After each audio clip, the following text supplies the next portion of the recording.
Hello दोस्तों, मैं हूं राजकुमार और आप देख रहे हैं हमारा यूट्यूब चैनल राजकुमार चौरसिया। पॉलिटेक्निक से संबंधित जानकारी के लिए इस चैनल को सब्सक्राइब करें और बेल आइकन को जरूर दबाएं ताकि लेटेस्ट अपडेट आपको मिलती रहे। तो शुरू करते हैं आज की वीडियो। हम चर्चा करेंगे रैखिक तथा द्विघात समीकरण के बारे में, जिसमें आज हम इस पार्ट में सिर्फ रैखिक समीकरण से संबंधित प्रश्नों के बारे में हम सिर्फ चर्चा करेंगे। ठीक दोस्तों, तो रैखिक समीकरण क्या होता है, रैखिक समीकरण किसे कहते हैं, आज हम इसके बारे में चर्चा करेंगे। दोस्तों, रैखिक समीकरण किसे कहते हैं? ऐसे रैखिक बहुपद जिनमें अज्ञात चरों की संख्या एक हो। क्या कह रहा है इसमें?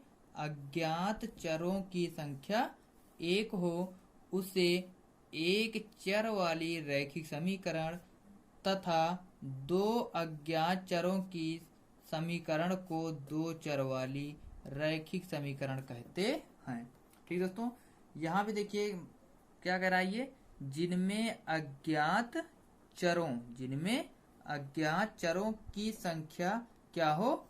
एक हो। जिनमें अज्ञात चरों की संख्या एक हो तो क्या होता है? एक चर राशि वाला रैखिक समीकरण। ठीक दोस्तों, अज्ञात चर हो और चरों की संख्या कितनी हो? एक हो, तब वो क्या कहलाएगा? एक चर राशि वाला रैखिक समीकरण। वही प्रक्रिया दूसरे में क्या होता है? चर क्या हो? अज्ञात हो और समीकरण जो है हमारा दिया गया किसमें? दो चर वाले। क्या हो?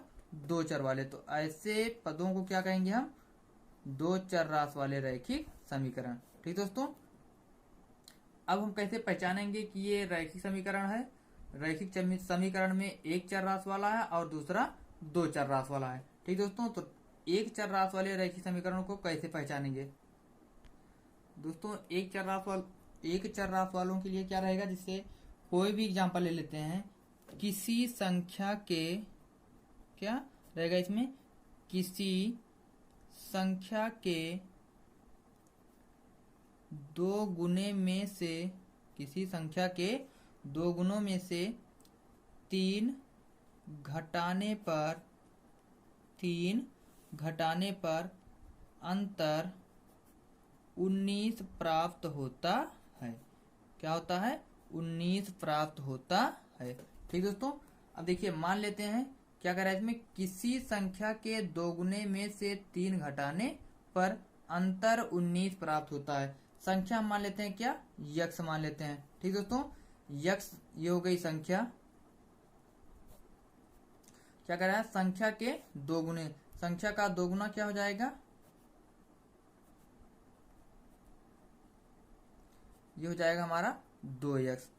किसी संख्या के दोगुनों में से 3 घटाने पर। ठीक दोस्तों, अब संख्या ये है हमारा 2x, यानी 2x में से कितना घटाने पर?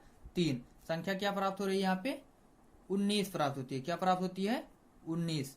तो ये हमारा किस टाइप का समीकरण है? ये एक चर राशि वाला रैखिक समीकरण है। ठीक दोस्तों, क्योंकि यहाँ पे एक चर राशि है। कितनी चर राशि है? एक।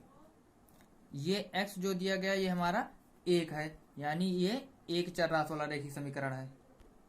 इसी प्रकार हमारा दो चर राशि वाला रैखिक समीकरण कैसे निकालेंगे? तो सेम प्रक्रिया इसी जैसे रहेगी, सिर्फ यहाँ पे जैसे एक चर राशि दी गई है उसमें क्या दिया रहेगा? दो चर राशि, यानी ये x दिया रहेगा, दूसरा क्या दिया रहेगा? हमारा y दिया रहेगा। देख लेते हैं इसको भी दोस्तों कैसे रहेगा ये। तो क्वेश्चन हम बोल दे रहे हैं, ध्यान सुन लीजिएगा इसको। किन्हीं दो संख्याओं का योग 28 तथा अंतर 10 है। ठीक दोस्तों, किन्हीं दो संख्याओं का योग 28 तथा अंतर 10 है। ठीक दोस्तों, अब यहाँ पे मान लेते हैं संख्या। माना संख्या, कौन संख्या? पहली संख्या क्या हो जाती है? ये यक्स। माना दूसरी संख्या, क्या मान लेते हैं हम? y मान लेते हैं। ठीक दोस्तों, पहली कंडीशन क्या दी गई है? किन्हीं दो संख्याओं का योग कितना है? 28, यानी x प्लस वाई बराबर 28। ठीक दोस्तों, अगली कंडीशन क्या दी गई है? तथा उनका अंतर, यानी x माइनस वाई बराबर कितना दिया गया है? 10 है। तो समीकरण बताइए।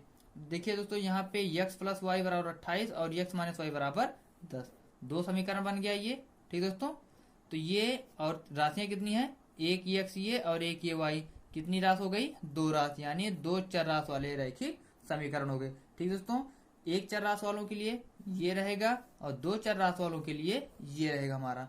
ठीक दोस्तों, अब बात कर लेते हैं दोस्तों कि रैखिक समीकरण के हल करने की कुल कितनी विधियां हैं। ठीक दोस्तों, कोई भी रैखिक समीकरण दिया रहेगा तो उसको हल करने के लिए कुल कितनी विधियां हैं, तो कुल मिला के रैखिक समीकरण को हल करने की कुल 3 विधियां हैं।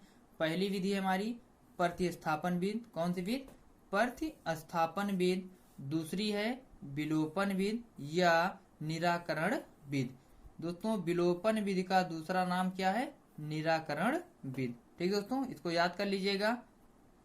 और तीसरा क्या दिया गया हमारा, वज्र गुणनखंड विधि। ठीक दोस्तों, यानी पहली हमारी हो गई प्रतिस्थापन विधि, दूसरी हो गई हमारी विलोपन विधि या निराकरण विधि, और तीसरी क्या हो गई, वज्र गुणन विधि। ठीक दोस्तों, तो सबसे पहले आज हम इस वीडियो में चर्चा करेंगे सिर्फ प्रतिस्थापन विधि के बारे में। किसके बारे में चर्चा करेंगे हम, प्रतिस्थापन विधि के बारे में। तो प्रतिस्थापन विधि किसे कहते हैं। ठीक दोस्तों, तो प्रतिस्थापन विधि, इस विधि में किसी एक समीकरण से, ठीक दोस्तों, किसी एक चर का मान जो है हम, या मान लेते हैं कोई चर हमारा x है। ठीक दोस्तों, दूसरा चर क्या दिया गया हमारा y। एक समीकरण बना लेते हैं, जैसे हम समीकरण ये हो गया हमारा x प्लस वाई बराबर 10। दूसरा समीकरण मान लेते हैं हम 3x प्लस 2y बराबर 5। ठीक दोस्तों, अब यहाँ पे प्रतिस्थापन विधि में होता क्या है कि इस x का मान सबसे पहले हम y के पद में निकालेंगे। किसके पद में, y के पदों में। तो यही x की वैल्यू जो प्राप्त होगी हमारी, उसको लाके हम इस समीकरण में रख देंगे। तो यहाँ टोटल का टोटल किस में हो जाएगा, y के पदों में हो जाएगा। तो यहाँ से हम y का मान निकालेंगे और यही y का मान लाके हम इस समीकरण में रख देंगे।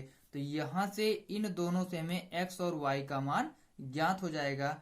ठीक दोस्तों, यही हमारी प्रतिस्थापन विधि। अब इस पे आधारित हम कुछ सवाल की चर्चा कर लेते हैं।